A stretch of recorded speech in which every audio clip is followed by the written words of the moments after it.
My name is Zach Sweeney.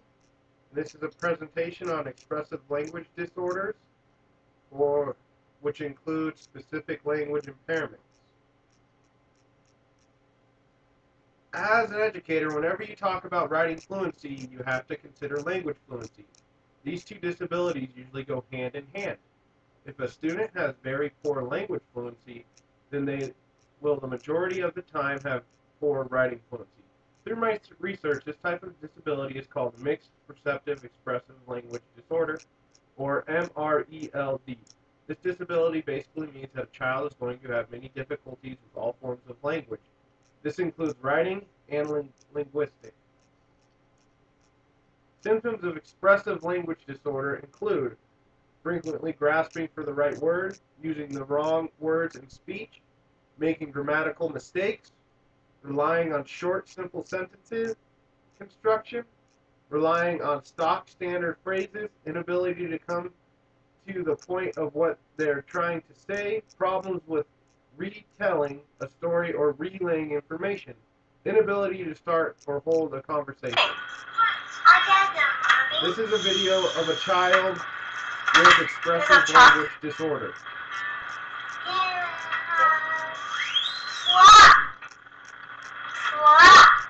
What are you watching? You're not watching robots. What are you watching?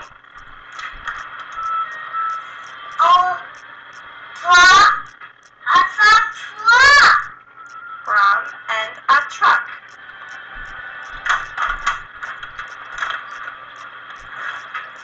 What color is the truck?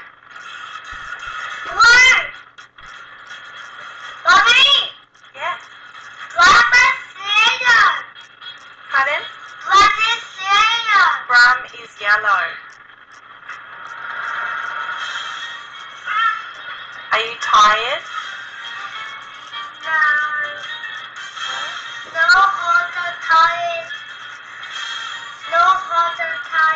You're not hot and tired?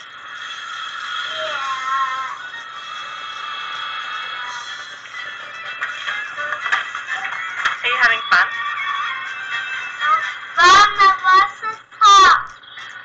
You didn't go to Rose's house today? Are you having fun with your truck?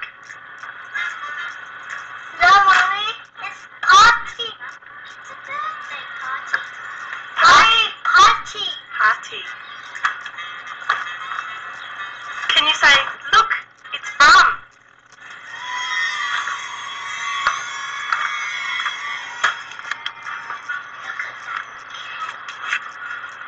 Do you want to play with your blocks?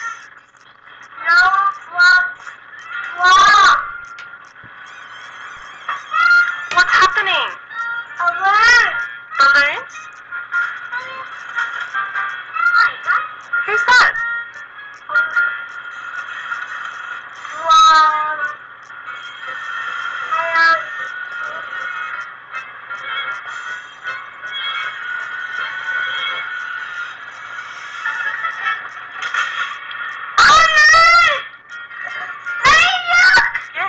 Yeah. What happened? The balloons flew away? Oh.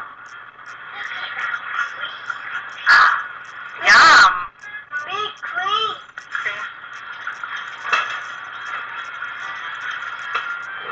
What's going on there? Orange balloon?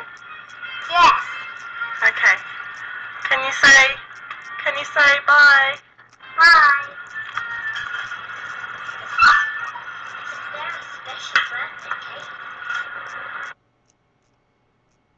Impact of expressive language disorders, aka specific language disorder, on individuals later in life.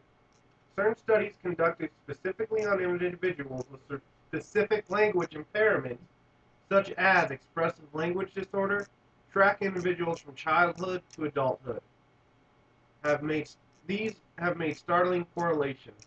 Individuals with a SLI that persists into adulthood the majority of the time comes with severe consequences in terms of academic, social, and vocational outcomes.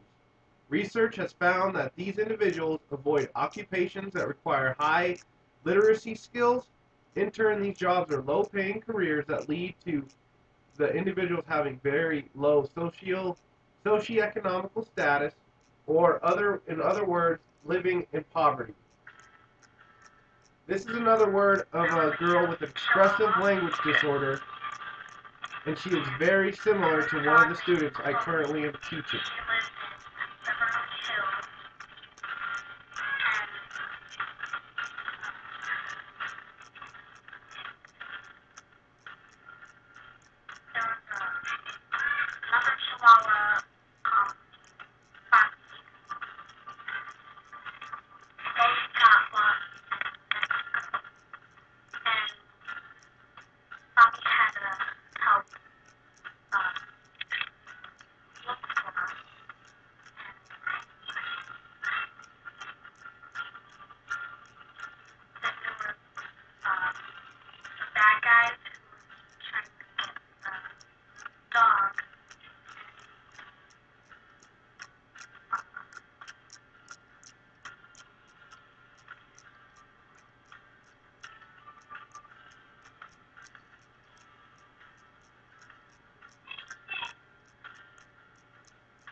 Do you like the movie? Yeah.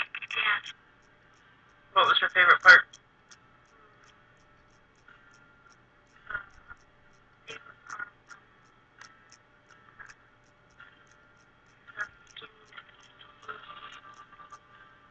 What happened in the beginning of the movie?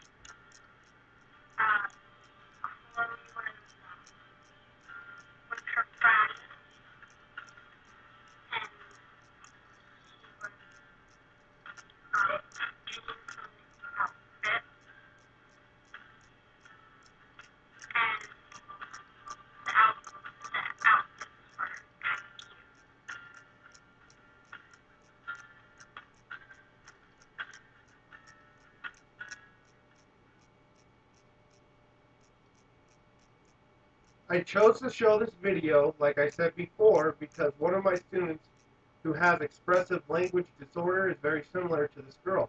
Although her impairments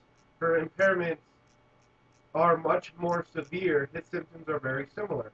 He has very difficult time formulating thoughts just like her, and he knows the answer to questions and can't formulate the answer in either spoken or written language at times.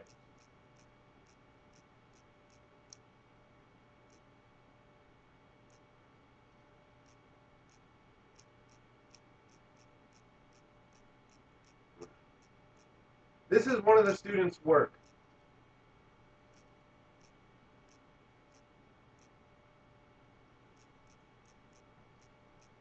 This is a current example of the student's work. It was done about 2 weeks ago. Compared to his earlier assignments, I am told that this work is 100% better. From discussing with my cooperating teacher, I have been told that this student's early work was so bad that no one could decipher it but him. The funny thing is that when he did decipher it, it was 95% of the time the answer was correct. This is a very smart kid with a disability that frustrates him to no end. I have him in a reading mastery group of 4 students, and he is by far the smartest kid out of the group. The only reason why he is in the group is because of his language impairments. He can't express himself unless you, as a teacher, are sitting there with him the whole time, guiding his thought process from his brain to his mouth and or paper. The accommodations listed on the student's IEP include 100% assessment guidance. For this student, this means that all of his assessments are done in the resource room with the SPED teacher. He receives speech-language pathology services 3 times a week for 45 minutes and occupational therapy services 2 times a week with no set amount of time. The student's history is very interesting. He just moved to the school I am at in August. Before, he lived on the reservation. In the reservation school, he was never placed on an IEP. This was because of his IQ scores. The discrepancy of his academic work and his testing didn't match up. Basically, he was too smart to be placed on an IEP. In Gordon, the student was finally identified with expressive language impairment. This was the best thing for the student because he was finally able to receive services from the occupational therapist and speech-language pathologist. Since his identification, the student has improved leaps and bounds in his expression of language. This was a case where a student needed to be on an IEP because without it, he would have not received the help that he so desperately needed.